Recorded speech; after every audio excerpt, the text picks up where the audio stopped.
Hi guys, Beth from Finicky again. As you may know, we are having the Cat Fancier Association International Cat Show and Expo here coming up in the next 3 weeks. I signed up for a vendor booth with them months ago. I think I was the first one. And I did get asked for a premium booth location, so I paid a little extra money for that location. It just so happens that when I was looking at our event map, that I'm on a main aisle, like the second or third one on the main aisle. So it really is causing me to rethink my vendor booth setup. So what I'm doing today is I've moved as much of my furniture out of my little living room to start playing around with staging and what I want to take to the show and how I actually want to set up. And I want to give you some of my thinking on this. The first thing that most of us do is when we're doing an event is we get that big long 6-foot table and we shove it out on the front of the aisle and hope for the best. Well, I tend to be on the other side of that coin. And when I did the show last year, I did one of the less expensive inline booths, which is a 10 by 10 booth, typical standard booth. And you can see a picture of it here. And what I did is if you look, my table is actually pulled back from the line. And I did that because we're a service company, first and foremost. We provide a service. I don't have product that I'm selling, putting up on the front line. I want you to come inside my booth and I want you to talk to me. So with the premium location and the fact that I'm actually on a corner, yay, that actually provides you, and it's still 10 by 10, but it actually provides you with a little bit more real estate to work with. And I'm kind of thrilled about that. So let's talk about it. And I hope you can hear me because I'm not using my microphone today. So we'll talk through some of this. First and foremost, it's a 10 by 10 booth. So for my living room measurement purposes, 10 by 10 for me is from the edge of the carpet all the way to my windows on that side. And then 10 feet back is exactly where my sofa is shoved up against the wall. So this is my 10 by 10 space. So as you can see, 10 by 10 is a lot of real estate to cover on a normal basis. In a normal booth, you would be going square. So you would be doing a sign here, or most of you would probably end up doing your table here, and then you have all this real estate behind you. You have all this real estate behind you that you're not using. I say pull that table, if you're doing a regular inline booth, pull that table back and then put yourself on the front line. You're the service, make yourself count. Don't be shy about it.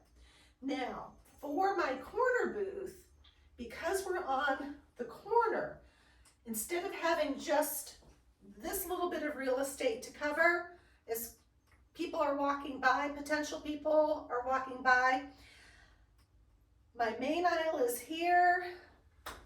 So axillary aisle is here, which is going to be east, and this is all the other vendors going that way. The trick here is you're actually on an angle, and you're going to be visible from both sides. So this is where you need to think about rethink, or I'm rethinking my setup. So for me, last year, this little table with a cover on it did really, really well for me. And I'm going to do it again. And I want it up on the corner. Okay, and what is on that table for for me is my book, Understanding Cat Behavior. So my book goes front and center, okay? So that typically is where my brain is at. That's what I'm thinking about. I feel like I want to eliminate that big honkin' 6-foot table because it's really not supportive for a pet sitting business, at least in my scope, in my opinion. So I'm looking at doing a little table off to the side with my bio board on one side. And then we're gonna do, because this edge is open, remember that. This is open to the aisle and this will be open to the aisle. So now we have to deal with this corner back here. We have to deal with the corner back here. And I'm really puzzling what to put over here. One option is to move my sign, my great big sign, and move it to the front and move this table off to the side. But I want to tell you why I don't want to do that. Because I'm giving myself a lot of real estate here so that when people are walking by, which we ran into this problem on our booth last year, is a lot of people wanted to talk to me. They wanted to talk to the author. They wanted to talk to the cat behavior consultant. And we didn't have enough room for enough people to stand and wait or to have a conversation about things. So I want to change that up a little bit and give potential people room to stop and actually talk. I mean, this event we're looking at is the biggest event of the year for the Cat Fanciers Association, and we expect 15,000 people at each day. So there is that. The other option, like I said, one is, since this is going to be another vendor, is I could potentially move this table over there. So I'm playing around with the setup. But my biggest point in the setup is to keep this area open. Now you might be wondering about this little table and chairs thing back here. Obviously, we're going to be at the IX Center in Cleveland, which is the old tank plant. The tank plant is all concrete floors, so I know I'm going to want to sit down. But back here, I'm going to have offer free 15-minute cat consultations.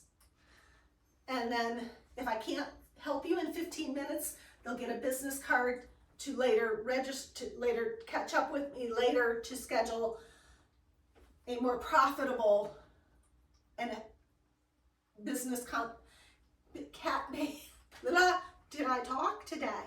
To book a cat consultation that's going to be profitable for both them and for me. So that's part of my thinking.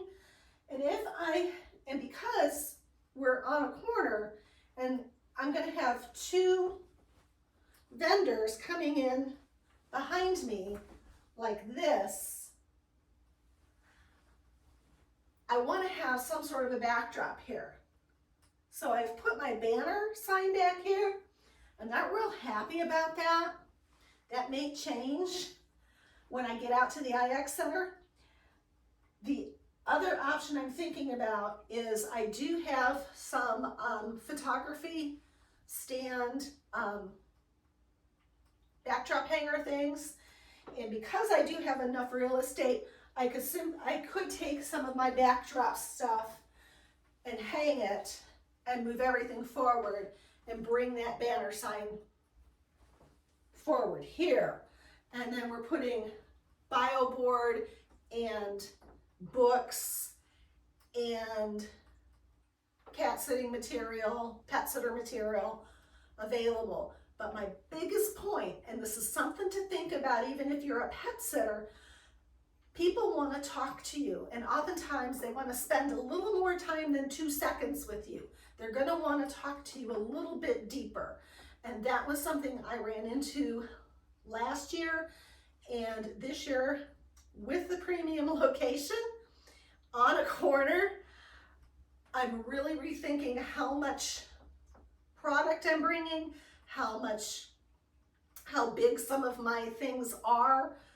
And, you know, from a 6-foot table that's 40 inches wide, I mean, that's big.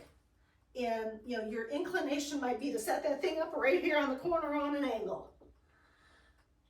And again, I will say to you, you just lost all that real estate.